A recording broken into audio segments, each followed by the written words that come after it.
We are very lucky to have with us live in the studios this morning Tom Carpenter. Tom Carpenter is the executive director of the Hanford Challenge. Prior to his current position, he worked as the director of the Nuclear Oversight Campaign for the Government Accountability Project from 1985 to 2007. He also founded the Cincinnati Alliance for Responsible Energy, helped establish and is a board member of the Hanford Concerns Council, and I believe still currently serves on the Hanford Advisory Board. Tom, thank you very much for coming in and spending time with us this morning. Thanks for having me, Mike. So lots to cover with what is going on out at our favorite nuclear reservation here in Washington, over in eastern Washington. Starting with, if we could, the developments around a push for new nuclear reactors. Right. So for listeners out there who aren't aware, the Hanford nuclear site is a former plutonium production facility here in the state of Washington, and is where the United States made most of its plutonium for its nuclear arsenal. Plutonium is the heart of the atomic bomb, or the nuclear weapons that we have. And they started that facility in 1945, and the process of making plutonium is one of the more environmentally devastating processes out there. So now we've got one of the worst contaminated facilities in the world sitting here in Washington State. And we're going to spend billions and even hundreds of billions of dollars to clean this up.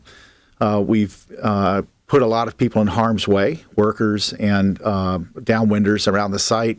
And the Columbia River is certainly been the recipient of a lot of radionuclides and will be in the future.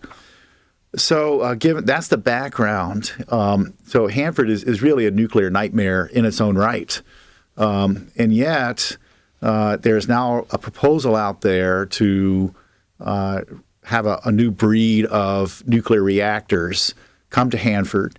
They're called small modular nuclear reactors. And this is a national push. So the Department of Energy in the Obama administration is making some $600 million, maybe about $500 million available for research and development of these small modular nuclear reactors.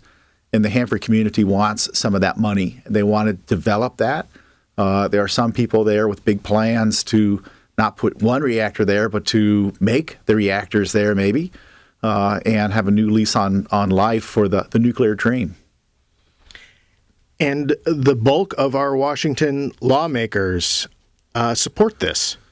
Well, that's true. A letter was just released by Representative Doc Hastings. He is the congressional representative over there in the Tri-Cities, where the Hanford site is in southeastern Washington.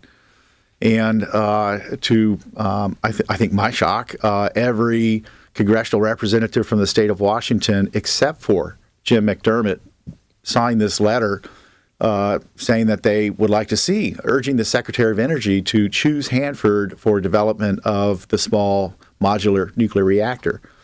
And I guess it's important to say that these reactors are experimental, number one. They don't have them deployed out there. There are a bunch of different designs, but every single one of those designs does make nuclear waste. They all have safety issues connected with them. They have proliferation concerns.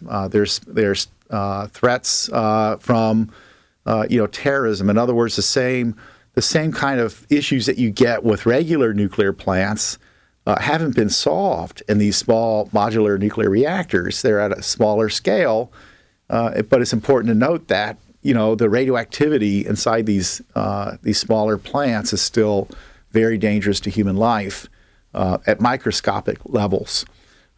So there's a certain irony, of course, in wanting to build a reactor at Hanford to help power the waste treatment plant, which is supposed to clean up and vitrify or put into glass the nuclear waste that's been created from the past. So now you've got this feedback loop of creating more nuclear waste to clean up the waste that's already there, and it's not lost on us. And And of course, there's also the financial issues connected with this. It doesn't look like these kind of reactors are going to be financially any more viable than the nuclear industry itself has been. The cost per kilowatt is going to be quite expensive from all indications, and it's just not penciling out. And yet we've got, here in the state of Washington, last year, many people are aware that the Bonneville Power Administration ordered the shutdown of some of our wind generating capacity because of too much power in the grid. So why the heck are we talking about, a new generation of nuclear about a year after Fukushima happened? It seems like, wow, our capacity for learning, is as a human race is. I think most people would understand this is probably a dumb idea, but politics and money mix in odd ways to produce these kind of results. All right. Well, you mentioned the waste treatment plant, and the news continues to come out about that. Can you talk about that? Sure. Well, so we've got at Hanford about 56 million gallons of high-level nuclear waste in these large underground tanks. There's a couple of hundred of these tanks. They hold about 1 million gallons each, and a third of those tanks has already failed. So we're looking at nuclear waste already in the soil, and some of it hitting the groundwater and into the river, and that's a very, very bad thing. If you took a teacup of this waste and put it in a restaurant, it would kill everyone in the restaurant in short order. That's how radioactive this stuff is. Small amounts of it ingested into your body would also cause a health concern very quickly. So the approach that the government has come up with for dealing with this highly toxic liquid radioactive waste is to mix it with molten glass in a facility called the waste treatment plant. And the glass would be poured while it's still hot into these big torpedo-like cylinders, allowed to cool, and then those cylinders would be buried in a deep geological repository somewhere. And it needs to be kept away from anything that's living for about 1 million years. That's how long this waste will be dangerous. 100,000 to 1 million years is what they say. The distinction is almost meaningless, right, to us, but for future generations, I'm sure it makes a big difference. So the waste treatment plant is supposed to do that. It's supposed to accomplish that. And now we're 12 years into building this plant. And the government had decided to use what's called a fast track approach, which is they'll design a little bit of this facility and then build to the design. And the problem with that approach is that this is a one-of-a-kind facility, and they didn't have a pilot project. So the design kept changing, and they haven't solved some of the design problems. So now we're nearing the end of the design and construction process, except we've got a lot of the plant already built, and they're finding that the design is flawed, and that there's going to be safety concerns that they thought wouldn't be there, but in fact are going to be impacting the public in the future, perhaps. And this comes in the way of if you don't properly mix this nuclear waste, it produces hydrogen gas, and that hydrogen gas is very explosive. It can catch on fire, and this facility is not behind a secondary containment, right? So if there's an accident or a fire or a release, it just goes straight out into the environment. So a fire or an explosion in this facility is a very bad idea. Also, it's a single point of failure, meaning if you have some kind of accident in that facility, the facility itself won't work. There's nothing that about it will. So this is, right now it's a $13 billion investment into this factory. It's estimated to cost anywhere from $60 to $70 billion to operate. That's billion with a B. And it is our only way to deal with this nuclear waste. So the top scientists out there and top engineers are sending us the warnings. They're blowing the whistle and really sacrificing their careers to come forward and tell everyone who will listen from, they've appeared in USA Today. They've been on Rachel Maddow. They've been on this show to talk about the safety concerns and the technical issues. Well, finally now the Department of Energy is paying attention. They're admitting that their safety culture out there is broken, that it's impacting the ability of the plant to operate safely. It's not operating yet, but in the future, the design issues, the design issues for that are going to be looked at now are going to impact the future operations. So you've got to get it right now and build it correctly, or you're going to have a problem later.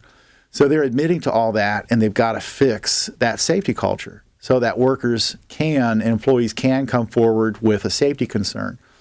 In January, the Department of Energy came out with a very interesting study that showed that 70% of those surveyed at the plant said they were not comfortable in challenging a management decision, right? So that's, 7 out of 10 people said, no, I'm not going to challenge my boss. If he says that's the way it is, that's that.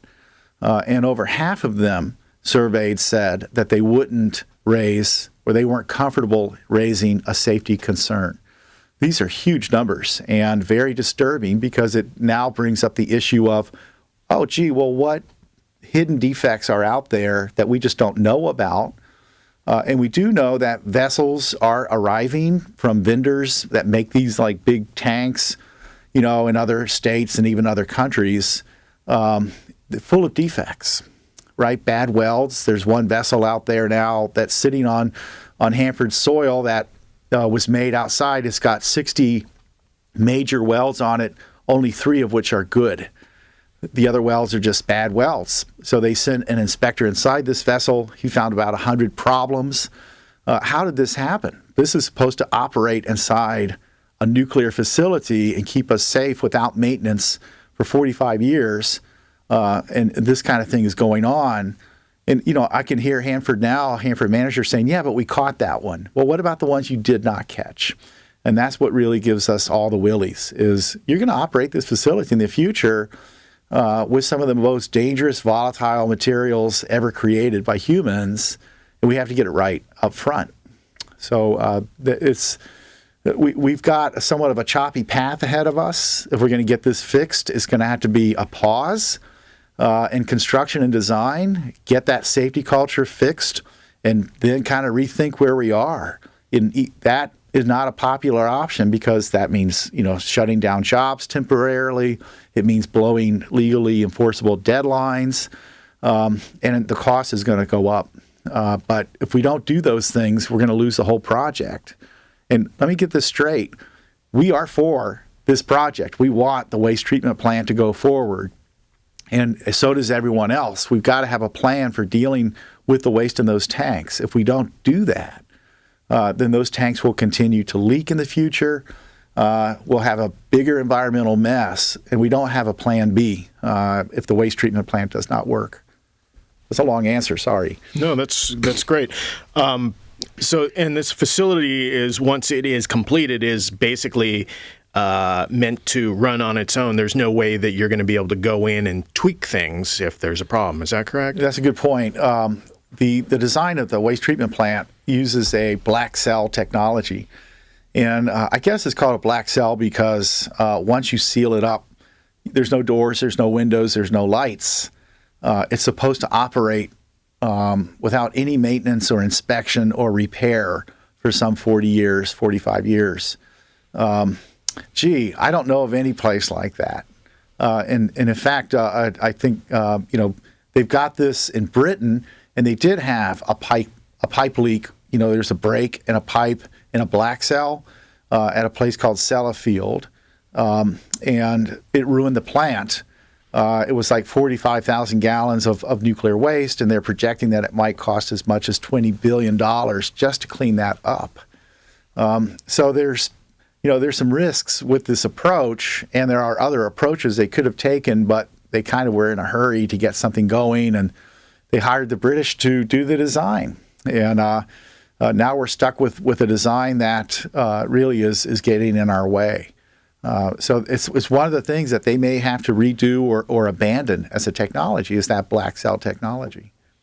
And you showed me, when I was at your office a couple months ago, you showed me a photo or a series of photos of a mixing, a test run they'd done on mixing that showed heavy corrosion on the mixing parts, just like after 2 days worth of use. Right. So they did run a test on whether or not these pulse jet mixers, which are like turkey basters. So you just imagine a big tank, and you need to mix it up. You need to mix the waste up and keep it well mixed at all times. What they're using is if you put a big turkey baster in there and you squeeze the bulb and sucked up some liquid, and then released it back into the fluid into the pot, it would boil it up a little bit. It would mix it up. And so now you've got dozens of these things, of these turkey basters going. That's supposed to mix this. Well, the waste is, in some cases, like ketchup or peanut butter. It's very thick and hard to mix. So it turns out that they underestimated the amount of pressure they would need to be able to sufficiently mix this waste to keep the hydrogen gas buildup and the nuclear criticality concerns, to a manageable level. So they are now, we'll increase the velocity of these mixers. So it'll go up, and that now is introducing new concerns about, will these things corrode and erode? Will it wear holes in the vessel? And unfortunately, the answer is yes. They will. The nozzles will deteriorate. The vessels will deteriorate at an alarming rate.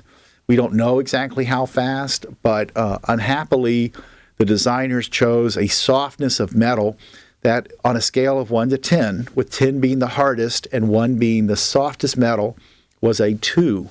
So we've got very soft metal.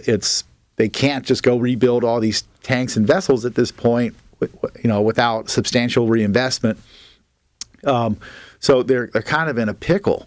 And this whole part of the facility, called the pre-treatment plant, which will prepare the waste to go in these giant melters, that's at risk right now. And there's a lot of discussion about whether we can get by at Hanford without a pre-treatment process, or can we do pre-treatment somewhere else, or do we need to build a new pre-treatment facility that makes better sense?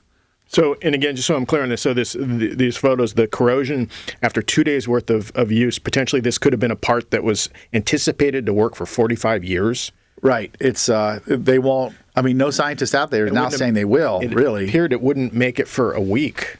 Right. Yeah. That's true. I mean, that's why you do test is to test your assumptions and your see if the thing will work as you think. And when they did that last December, and the funny thing about it was they weren't about to report that officially. It was a scientist who became a whistleblower that tried to do something about it, couldn't get listened to. He basically leaked the photos to the Los Angeles Times or to us, and we gave it to the Times, and et cetera. So there's a real problem with transparency on this project, and we're getting all the news of import from whistleblowers, from people on the inside, and of course they're paying a big price for doing that, and there's something wrong with that too. You said earlier that 50 to 70% of the people working there didn't feel comfortable enough to come forward with problems. Of the few people that you have represented with your group, the Hanford Challenge, like Walter Tamasitis and Donna Bushy, what has been the reception of the information they've brought forward? Well, the information has made a tremendous impact on the facility, especially since it's ended up in USA Today and Rachel Maddow and in the local papers and New York Times, Washington Post. So it's out there and it's made a huge impact. So the facility is on a de facto pause right now. They are talking about redesigning. They are talking about the safety culture, as I mentioned. So they are being very successful in getting their issues out there. When we started, they were ready to go. I mean, 2 years ago, when they removed Walt Tamasitis, was their research and technology manager, he was almost the third or fourth in the rank out there from the top in terms of managers. Very high-level guy. When they removed him, they were trying to resolve and put to bed the last remaining technical issues. And then they were going to turn the corner, what they call pivot, to simply construction and commissioning. We're far, far from that at this point, 2 years later. And that's because of him. And it's also because of an agency that listened to him called the Defense Nuclear Facilities Safety Board. And we just call it the Nuclear Safety Board these days because of the acronym is just awful, the DNFSB. Well, anyway, this board was created by Congress to look at the Department of Energy sites like Hanford and nuclear safety, because one of the problems is that the Department of Energy owns this site and regulates itself. So when it comes to making a decision between it's going to cost more, it's going to delay the plant, or we're going to have to sacrifice safety, the state of Washington is there saying, you better not slip your schedule or we will sue you. And they've done that. And Congress is saying, you better not have this thing cost anymore or we're going to cut your money and people will get fired. Well, who's doing that for safety? Well, the only one doing that for safety is the Defense Board, this Nuclear Safety Board, but they don't have authority. All they have is influence. So they can write letters, they can hold hearings, and they are listened to. But they don't have the say-so on whether or not this plant opens or doesn't open, and they do need that. But they have, to their credit, been holding hearings on this. They've certainly been examining the issues being brought forward by the whistleblowers. They've had Donna Bushy, who is the manager of environmental and nuclear safety for the project, as a witness. They've supported her concerns. She's been on this show. She's been very, very vocal. And we're worried about her job, of course. She's still out there, but it's pretty clear that she won't be much longer. So there's fights ahead on that front, and we need people like that in the system if we're going to repair this plant and get it back on track. Just a little over 5 minutes left. So what other issues do you see as critical that are taking place at Hanford? Well, what's coming up is the government is planning to release what's called an environmental impact statement, and it might be August or September, and this will set the tone for the future of the cleanup out there.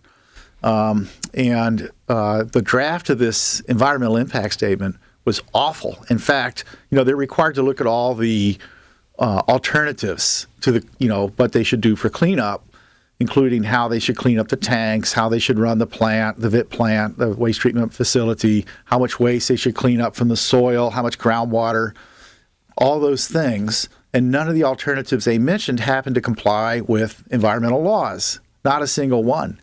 In fact, they said that in a few hundred years, the shoreline of the Columbia River there, which Hanford sits on the Columbia River, would be awash in plutonium at 300 times the acknowledged safe level for plutonium contamination.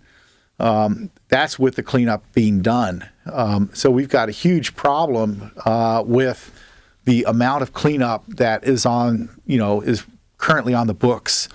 So the urgency here is getting people to weigh in as a region, to become aware of what's going on at the Hanford site, that decisions are being made now in the next few years about these kind of issues, about how clean is clean.